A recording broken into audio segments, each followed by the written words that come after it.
this one, this presentation. So I will review what we had last time. We did not finish the projectile motion, so we'll finish that one.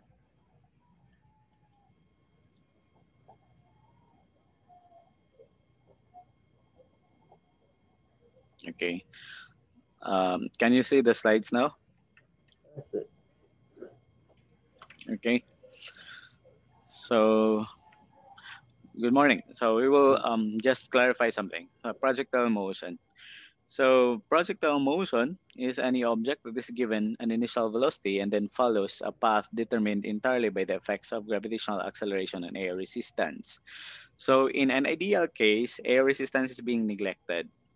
So that is why we usually have um, the uh, in this case this air resistance.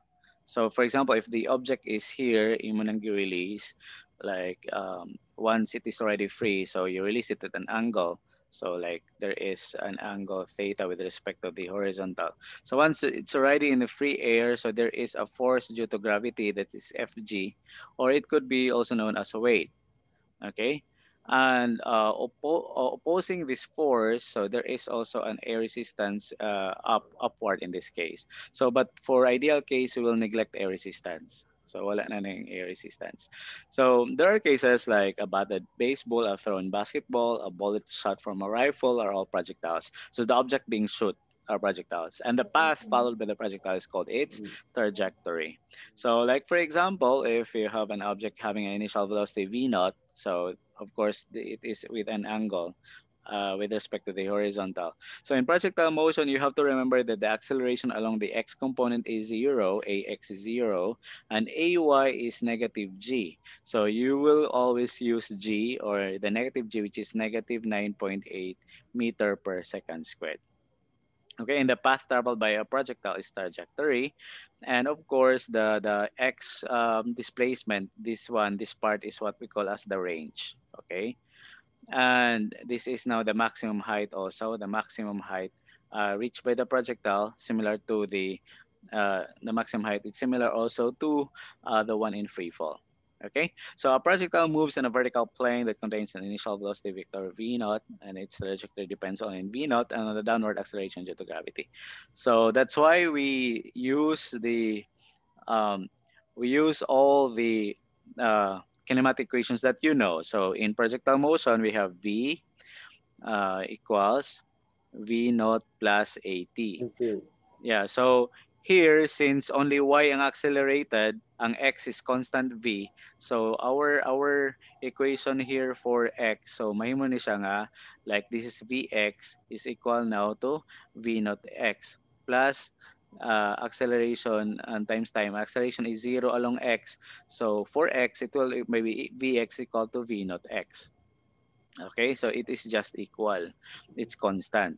But for y, so this is your general equation, no? And then you apply it on x and y. For y, we have vy equals v naught y plus you use gt this time because there's an acceleration. So yeah, you apply this because it is accelerated. And when you put g there, you will substitute g is equal to negative 9.8 meter per second squared. Okay, take note of that. Ka-follow? Okay, so that's why, yeah, that's one of the equation. Another equation that we know is this. But we also know that there is an equation of x equals x naught plus v naught t plus at squared over 2. Okay, and x minus x naught can be transferred to one place such that it will be displacement.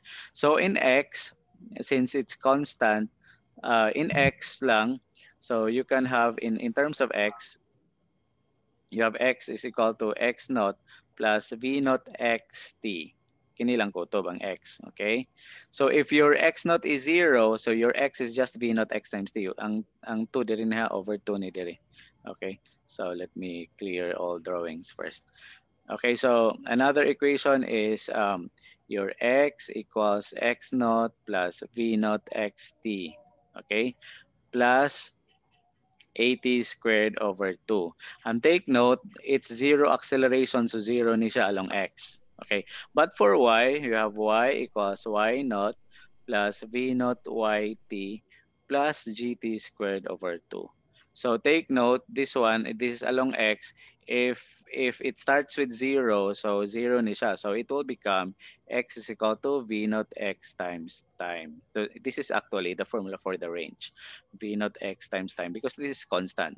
And then your y or y naught, so it depends whether it is released on the same height and then returned to the same height. Kini may 0 ni siya. And then you can determine also the time here. Okay, so the time here that the y and y naught will be equal, like in this case. So you will learn later in a situation wherein, if example, kini nga case, 0 siya gi-release sa y, 0 sad siya diri nga y. So it will become 0 and 0. So therefore, you will be left with the equation v naught yt plus gt squared over 2 is equal to 0. Okay? Take note, t is a common term, so t can be factored out. So t v naught y plus gt, sakto, Mm. over 2. Okay? Yeah, gt squared over 2 is equal to 0.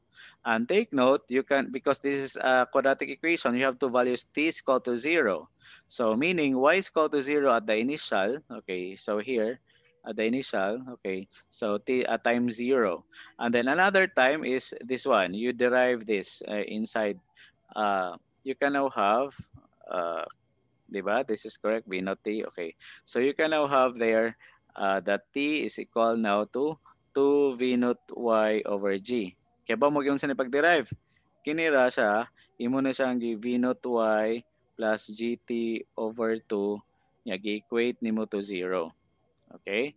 Nya i-solve nimo ang time. Algebra lang, di ba? Okay. So, ang algebra ani, if you solve for the time, yeah, so nani negative na. Okay. Nani negative. It depends man gud unsa imong sign gigamit. Kung plus ni imong ibutang, you uh, substitute g, which is negative 9.8. So may morning negative kay kining sa denominator negative man, so you will get a positive time. Take note, it makes sense that your time must be positive. So it will be from, yeah, from this equation giderive niya ani siya. So if you solve for t, ang v naught y mabalhin sa pika, so negative v naught y over g. Okay, so this is your time. So at time 0, y naught is equal to 0. At time 2 v naught y over g, na napod siya diri, ni-return na pod siya din. So there are two times. Mao na nga quadratic equation. Okay? So those are equations. And also the last equation that we know, you can also apply it in the accelerated motion. The v squared equals v naught squared plus 2ax. 2a. So in this case, we apply nimo to gy na ni, g na ni siya, and then this along y and this is along y. And you can solve for here the, yeah, like if you know the height, the maximum height, so you can solve also that one. Okay, so it's just a review of kinematic equation. Combination na siya. Okay? And let's proceed.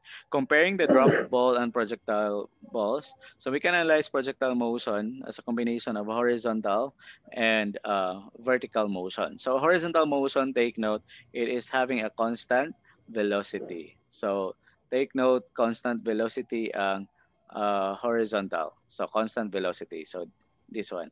And then constant acceleration and vertical motion. And you treat them independently to each other. So like ax is 0 and ay is negative g. Okay, projectile motion, no air resistance. So this is what I told you. Vx is constant man. So no, the velocity along x. So v final is equal to v initial. So kanang walay subscript nga vx is final velocity along x.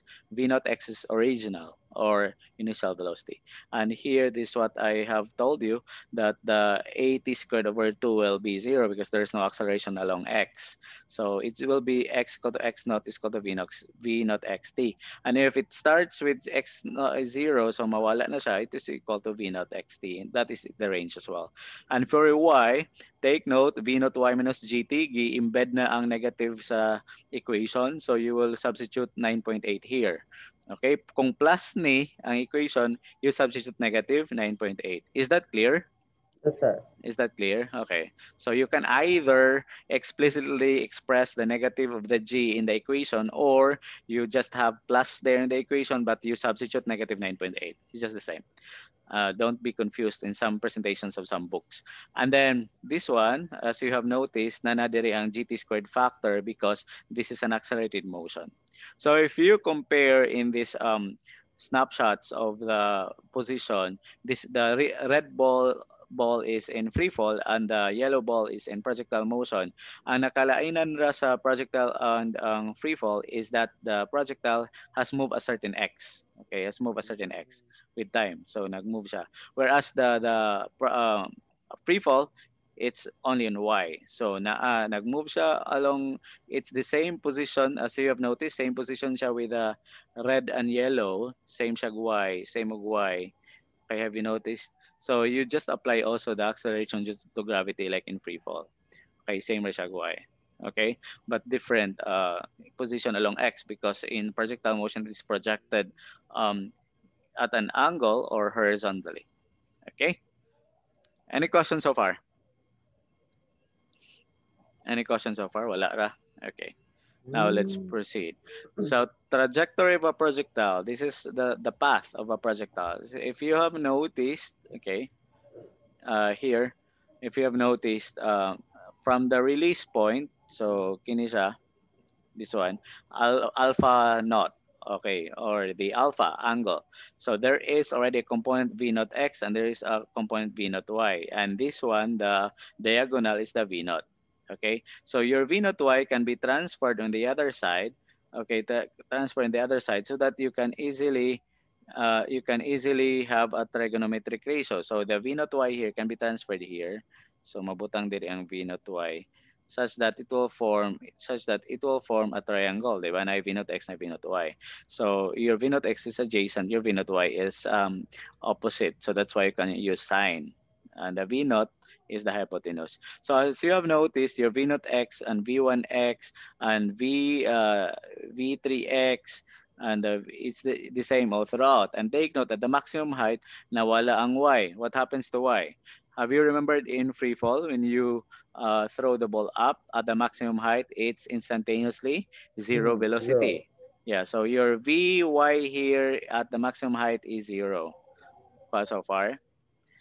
And take note, the time it takes to reach this height is just equal to the time to return back to its same Y position. Ang Y position is zero man. So parihara. So there. Have you noticed Vx, V1x, V2x, and V3x constant? But your y, as you have noticed, kini may V naught y originally, but ni gamay siya. Ni gamay until it will be zero here. And then from here, from zero, it will be also more or less the same magnitude with that, but in opposite direction. Why? It in the y direction, it is slowing down here. Nag-slowing down in the y ang projectile. Why? Because the acceleration due to gravity is downward, but your velocity is upward. So opposite, so slowing down. Pag abot diri sa second part sa path, the g is downward and also the velocity is downward, so it is speeding up. That's why from zero, it has now a velocity to this, and then mas dako na siya velocity if mag-drop pa jud kag velocity diri sa final. Okay? So far? My question? Mm-hmm. Is it clear? Clear, ah? Other people aside from Andre? Do you have questions? Wala? Okay, let's proceed. So if we proceed to this, okay, if the object is projected at an angle, so there is a need to get the V naught x first. So the V naught x there is given here. So V naught cosine theta. Okay, so this one. Okay. So alpha naught or theta, ay mo kakuan sa mga symbol.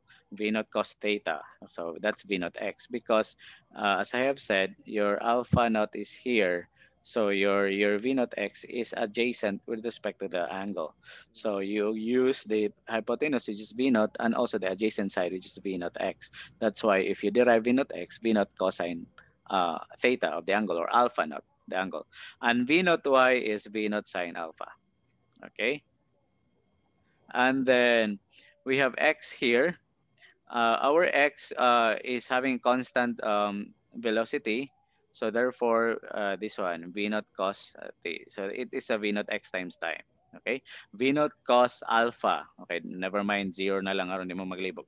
V naught cos alpha or v naught cos theta, depende. It's arbitrary to assign angle times time.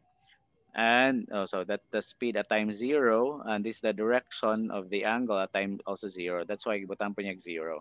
And pag y, it's v naught sine t sa y nga position, but there is a factor 1 half gt squared. There is a factor 1 half gt squared because it's accelerated. And take note, minus ang gibutang, so g is 9.8 in here. Okay. And Vx is constant. It's V naught cos alpha, so it is just the same all throughout. But your Vy, take note, it's V naught sine alpha minus Gt. So there's a factor also of acceleration. Nakuha? Mm. So your Y, there is a factor due to acceleration. Okay, your Y. But your X is constant velocity all throughout, and your range can be computed from the constant velocity and then multiplied to the time. Question so far? Okay. Walay question, no? So let's proceed. Okay. Other information from our projectile. The distance r from the origin of the projectile at any time can be computed using the Pythagorean theorem. The x plus y squared. The legs, diba? Pwede ni r. Yeah, so you can do that. Projectile speed at any time, since you have the x and the y component, you can also use the Pythagorean theorem. Vx squared plus vy squared. Okay. So you can plot the Vx and the Vy in a Cartesian coordinate system and have the V, okay, which is the square root of that. And to get the direction of the velocity, of course, it's easy to use the tangent theta or alpha, which is Vy over Vx. And to get this one, you are going to you are going to get the inverse alpha. So like inverse tangent. So if you want to get the alpha or the theta, okay, so mag-inverse tangent din ka, which is the Vy over the Vx. Okay.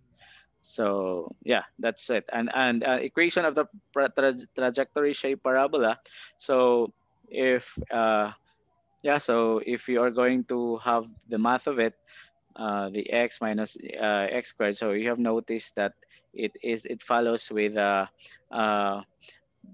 quadratic equation. So it is parabolic in shape. So parabola is a geometrical shape having this general equation. Anyway, yeah, this is advanced if you're very good in math, and you can explore how it is tangent and so on. But I will seldom give a problem on this. But it is just a characteristic that it's a parabola having this general form. Y is equal to bx minus cx squared, a quadratic equation. Okay. So if you want to know the details of the derivation, it's in physics books. Okay, so you can have that for those who really want to do the derivation of this tangent theta. So okay, so one problem that I discussed three problems if kaya karon aron generalize lang projectile motion. So this one is projected horizontally, no angle. So the angle is 0 degrees. So a motorcycle stunt rider rides off the edge of a cliff. Just the edge is just at the edge his velocity is horizontal lang. So this one shown here. So gishow ang horizontal velocity. So this one, horizontal lang. And then find the motorcycle's position, distance from the edge of the cliff, and velocity 0.5, 50 seconds after it leaves the edge of the cliff. And you ignore air resistance. So of course, if you find the motorcycle's position after 0.50 seconds, so it's easy. You know na V naught X lang times time for the range or for the along X. So you're given with this, so no need to derive the initial velocity kay wala man siya project at an angle. It's given a value and at that time. So you can cancel second, second, second, and this is 4.5 meters. Okay? So and if you because you're asked about to find the position, you need the y as well. The y is since the v naught if projected horizontally is only along x, the v naught y here is 0, right? So 0 na ang v naught y.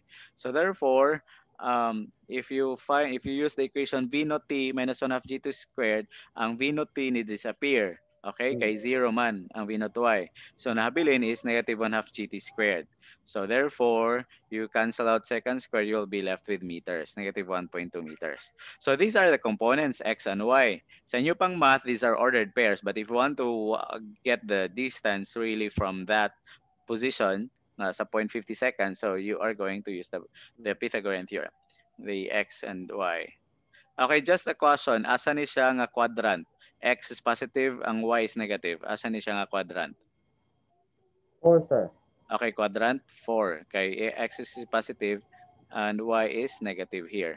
So ma-plot man nimo like ang x is 4.5, so dire tungod ang x assuming ang y is negative 0.2, so gamay ra ang y, di ba? Yang x kay dako kay, so therefore you can have the line there. So this is your vector itself, or the displacement vector, and you can do that by the Pythagorean theorem. Kay na naman kay dire ang x nimo, ang y nimo, ang y ni nga component, ang x ni nga component, di ba? The x and the y. So you do the Pythagorean theorem, this is your r. Okay? Follow? So sayo na no, di ba? Okay, and then v naught x is constant. If you're asked about 0.50 seconds ko noon sa yung velocity, so it's just constant. Okay, whatever the initial is just the final. And the Vy, this is the time that you omit the V naught y because V naught y is 0, so negative GT mabilin. Gikan na sa equation na V is equal to V naught plus 80 minus GT na kay negative 9.8 man. Then you cancel seconds, so negative 4.9 meter per second. And I will introduce one notation that you will have. One notation is using the unit vector. So kung instead of using the x-axis, so butang siya I hat, j hat. So meaning na siya sa x-axis, ang magnitude ani niya 1, ang I is in the x-axis. So ano ni siya? If na kay Cartesian coordinate system, so if this is your z, if this is your, let's say this is your y, this is your x, and this is your z. So ang y naka unit vector diha nga j hat, ang x naka unit vector diha nga I hat, ang z naka unit vector diha nga k hat. So magnitude ana niya 1, ang purpose lang is to give direction. So kung may kag I hat is the x direction, negative I hat, negative x direction, opposite pod. So at 3D. So that's why instead of having x ana, okay, pwede man nimo in ordered pair. In math, pwede nimo ihimo nga 9.0 and negative 4.9, di ba? The x and the y. So if you want to express it in unit vector form, so express lang in terms of I hat and j hat. Okay? Kuha? So that's how to express it. Okay, in unit vector form. Okay. And that's it. If you want to solve for the velocity, so there, mag-Pythagorean theorem na gyapon kaan is similar with that. Okay, so this one, 9.0, 4.9, 10.2 meter per second. Ang pagkuha ka sa angle, negative 29 degrees. So kung may kag negative 29 degrees, what do you mean by that? Counterclockwise or clockwise direction? Negative angle. Okay, take note, kung ato nga theta, it's positive angle, kini nga theta is negative angle. So it's clockwise. Clockwise ni siya. So negative 29 degrees. Take note na negative 29, so naara siya diri, wa siya naabot negative 90. So naa siya diri nga part, di ba? Naa siya negative 29 man. Negative 29 degrees. Okay, that's the direction. Mailhan man sad kay negative man iyang y, positive ang x, asa na nga quadrant, negative y ang positive x. It's in the fourth quadrant, so here. Okay, so far you can check by the x and the y here. So that's negative 29 degrees and 10.2 meter per second. So have you appreciated your math now that is closely linked to physics? No? So your trigo and algebra is closely linked to physics. So that's why you have that. Okay, so that is how to solve a problem. Any questions so far? Question? Wala? Let's continue with this one. Okay, height and range of a projectile 1, a batted baseball. So what if dili siya projected horizontally but it's projected at an angle? So this time, the angle is 53.1 degrees. So this one, okay?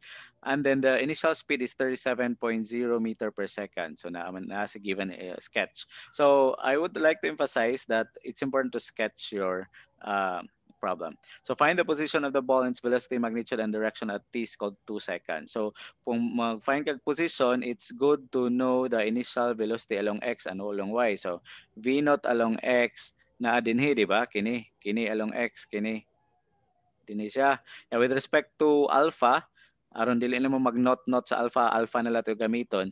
So with respect to alpha, it is just adjacent. So it is v naught, which is the hypotenuse, kini nga vector, kini nga 37, times cosine alpha. Theta.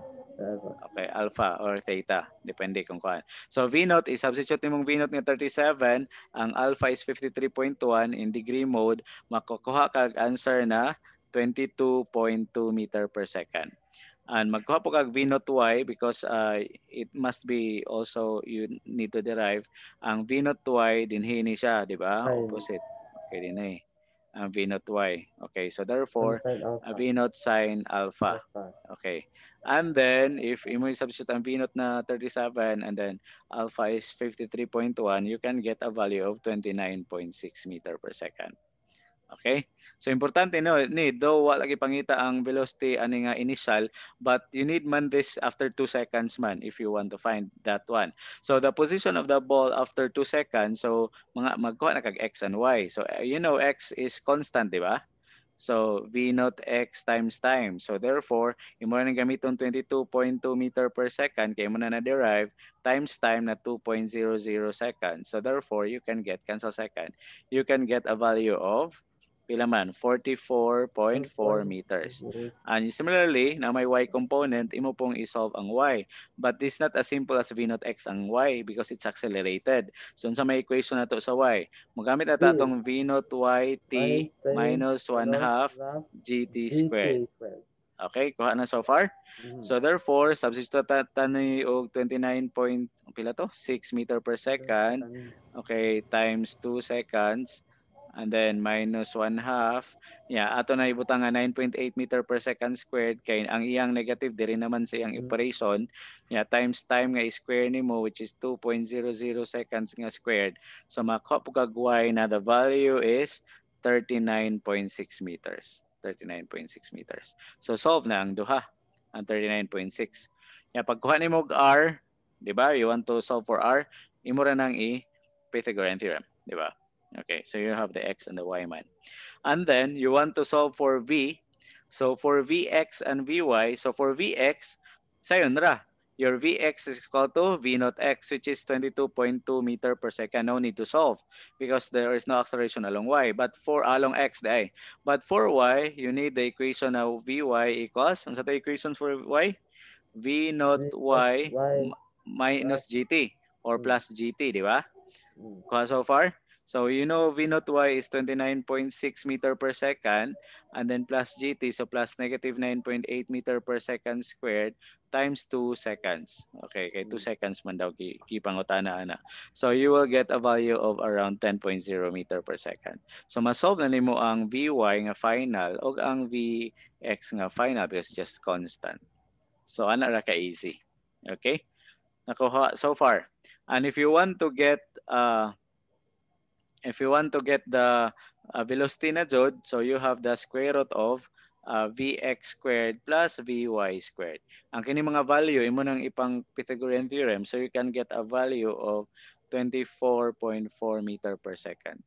Okay? Yeah, imo ira substitutan. And then the alpha, pangitaon nimong direction, so it's the inverse tangent of the vy over vx, di ba?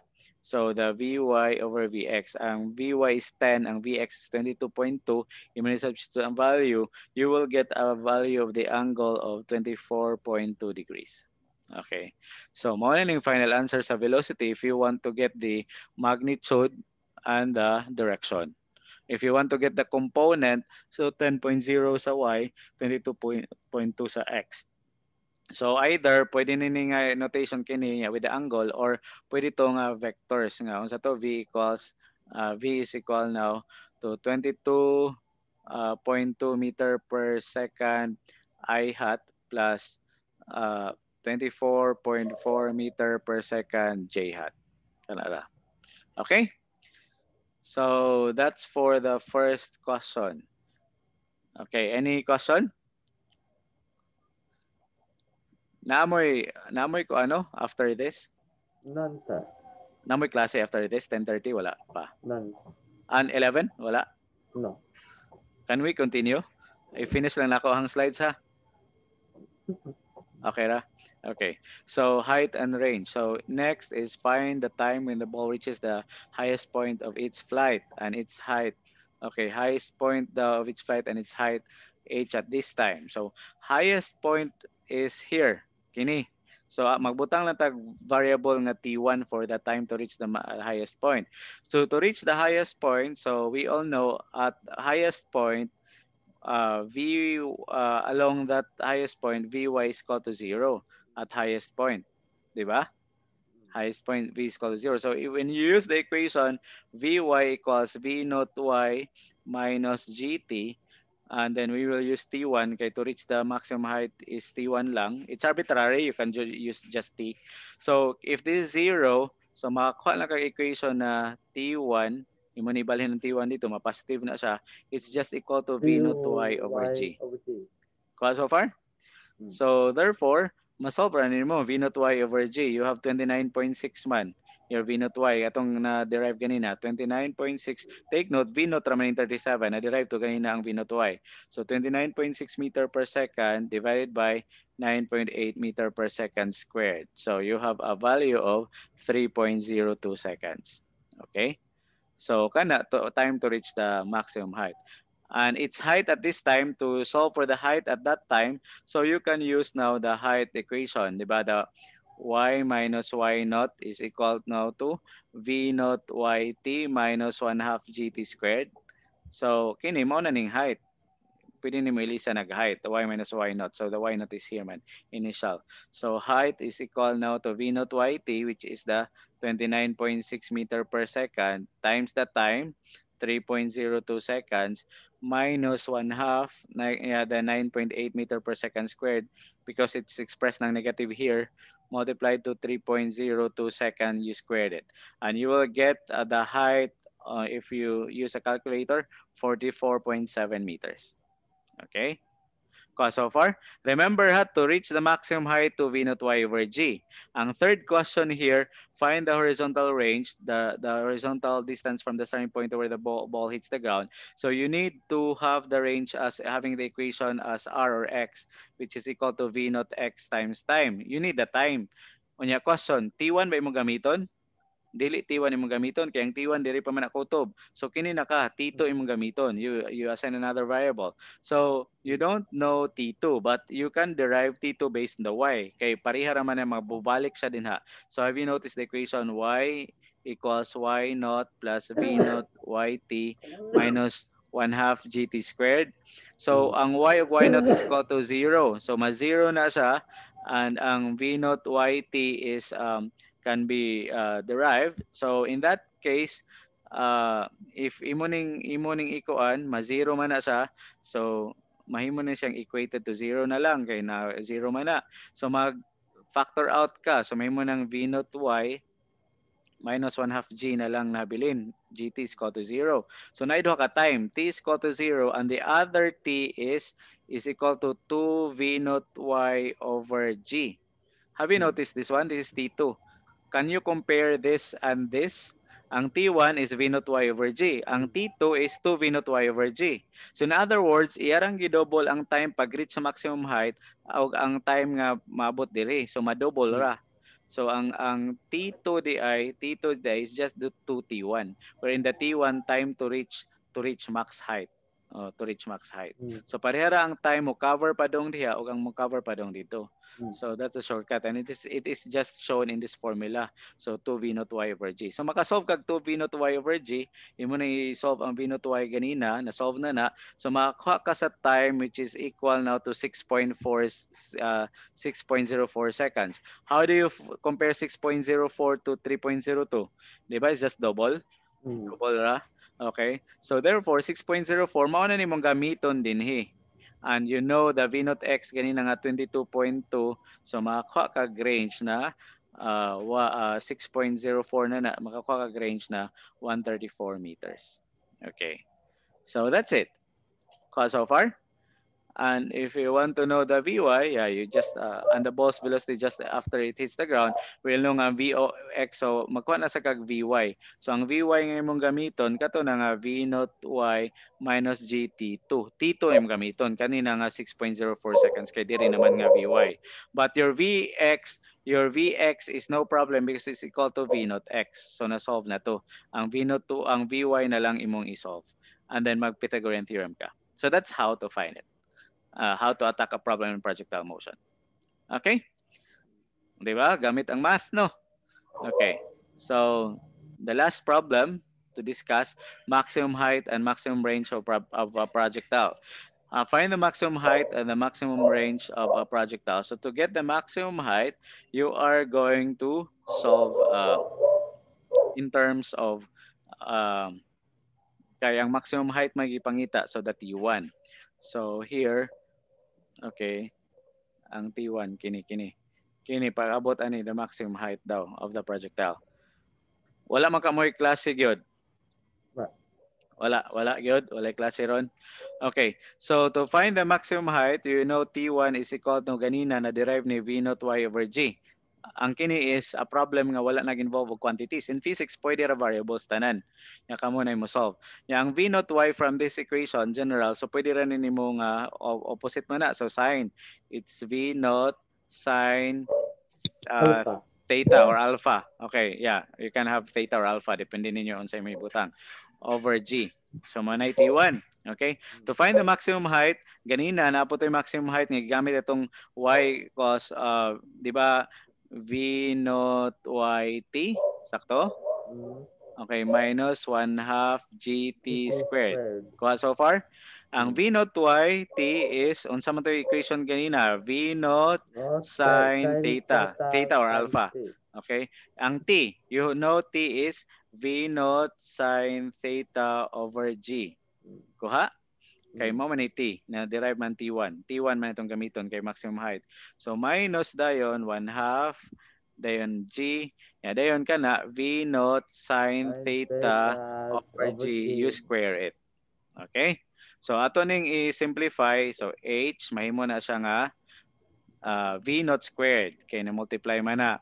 Yeah, sine theta times sine theta, mahimo nang sine squared theta. Ang squared kung sa trigonometric function, nas tunga ibutang ha. Yeah, divided by G. So far? Minus 1/2. Okay, 1/2 gihapon. And V naught squared gihapon. So V naught squared sine squared theta over G squared. Yan na may G diri, di ba? Di ba? 1/2 G. So makancel ni usa ka G, mabilin usa ka G. So far? So therefore, more siya 2/2 ni, ya kini kay 1/2. So ang result is V naught squared sine 2 theta over G. So far? Okay? V naught sine squared, no, dili na sine 2 theta, sine squared theta over G. So this is how to get the maximum height. I-enter lang imong V naught nga value, i-enter lang imong sine ang theta nga value niya, i-square dayon, yeah, then divide ra sa acceleration due to gravity. That's how to get the maximum height. A general expression. Okay? And now let's solve for the general expression how to solve for the range. Okay, so let me clear all my drawings. So to solve for the range also, we all know nga ang range mo gamit tag T2 ganina, di ba? Gamit tag T2, no? Unsa tong T2 ganina, it is 2 V naught Y over G. And it is 2, and V naught Y is V naught sine theta over G. So far? Okay? So if magkuha tag R or the range, magkuha tag R is unsa to? V naught X times T2. So far. Ano sa tong V naught X ganina? It's V naught cosine theta or alpha times T2. So substitute in yung mga values T2 times 2 V naught sine theta over G. Okay? So far? So mahulog ang imong range is V naught squared and multiply to 2 sine theta cos theta over G.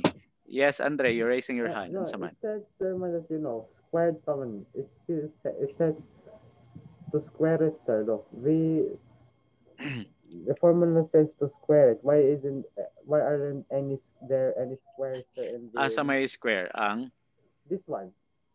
V2 or the yes, that one, sir. T2? It's not squared. T2, it's yes, T sub 2. It's not squared, Andre. It's T sub 2 lang. So, kanira siya value. So, V naught squared 2 sine theta cos theta over G. And this is your range.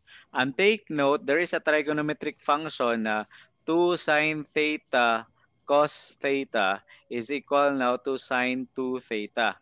Wala pa mamoy trigo, but it exists. It's equal. So therefore, papulihan ni mong 2 sine theta cos theta. So may mo lang nga R, which is the range. May mo ni siyang V naught squared and then times sine 2 theta over G. So this is the general expression for the range. Kunya, di ba, Andre, you told us na 45 degrees ang maximum because sine of an angle sine 2 theta, ma-maximum siya. Ang value of one angle of this one is equal to 1 kung ang maximum angle. So, ang 2 theta, kanus man ni ma-sine of an angle may mong 1. So, it will be equal to 1 when it is equal to 90 degrees. Correct? Sine 90. If you press sine 90 is equal to 1. So, therefore, 2 theta is equal now to 90 degrees. So, therefore, you divide by 2, you divide by 2. So, theta is equal to 45 degrees. So, that's why maximum range kung imong theta is 45. Because it will give you sine 2 theta is equal to 1. So that is how it is derived. Kisa may naka-advanced study ani na nakahibaw nga ng 45 degrees ang maximum. Yeah, it follows also that kung pareha sila og 30 og 60, pareha ni sila og range. Pareha nag-range. Ngano man, ang kanang value anang sine 2 theta ang value ana kay first ang second quadrant ani all students take courses. Kaba mo ng mnemonics. All are positive here. Sine, cosine, and tangent. Sine is positive here, tangent is positive here, and cosine is positive here. So, kung mag 2 theta ka, kung your theta is 30 for example, if your theta is 30 na dire, 30 dire. If 2 theta siya, like 60 siya, and then 60 ni may mo ning 120. So ang 120 dire ang 120. Kung imo nang kuha na 120 na diha, kung magkuha sad ka sa iyang sign, pareha ra na siya value sa sign 120 kini kay 2 times theta man ni 120 kini 60. Pareha ra na sila values if you kuan in your trigonometry. Anyway, wala pa mo may trigo, no? Complementary angle, okay. Yeah, nindot ang dinamoy trigo kaya ron kuan ninyo ma-check with your math. Anyway, besides true, complementary angles are kuan. And that's it. And thank you for coming. I think we over kuan na kay for the and Merry Christmas everyone. This is our last meeting for the year 2020. Hopefully okay na ang 2021. Okay? So, any questions so far? Guys, any question? Wala yung mga pangutana? None. Okay. Kiara, Talmo. Okay, none. Okay. Russell Bidoya, na pangutana?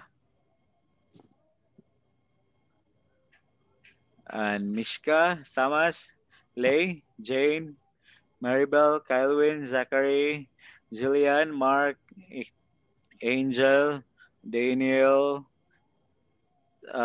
Thais, how to pronounce that one? Thais? Or Limboy? Okay, Limboy. Justin Benedict, any question? Rans? Wala? Okay, so if wala, okay, Merry Christmas everyone and hopefully to see you January 5, right?